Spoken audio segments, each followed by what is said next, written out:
From Angola to Zimbabwe, dozens of sub-Saharan African states have been embroiled in violent conflict since 1980. All this while African Union and United Nations forces are there on the continent working to prevent that exact thing from happening.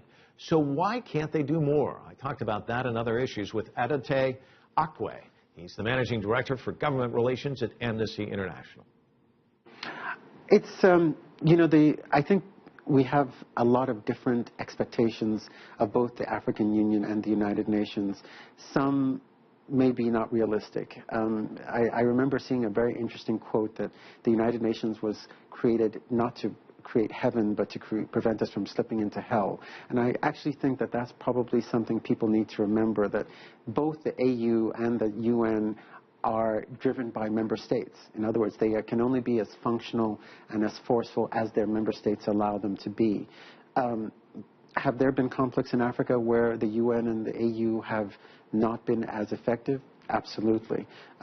But there's also the argument that were they not there, would we not have seen more Rwandas? Would we not have seen more Sudans? Would we not have had more Somalias? And so, one could come down on either side of the argument. Let's talk a little bit about European colonialism.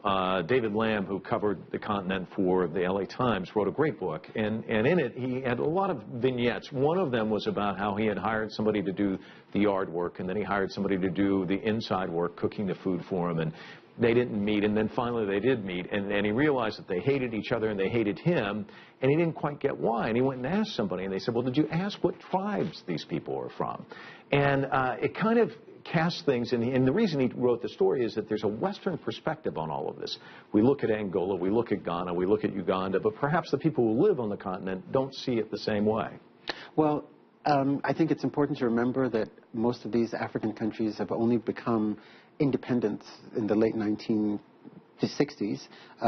beginning with Ghana in 1957, and so the consolidation of a national identity is very new. It's still happening, and there are indeed ongoing intrinsic loyalties to one's neighborhood and one's group, so to speak, which probably never actually go away completely, but with the right kind of government and the right kind of inclusion can be ameliorated.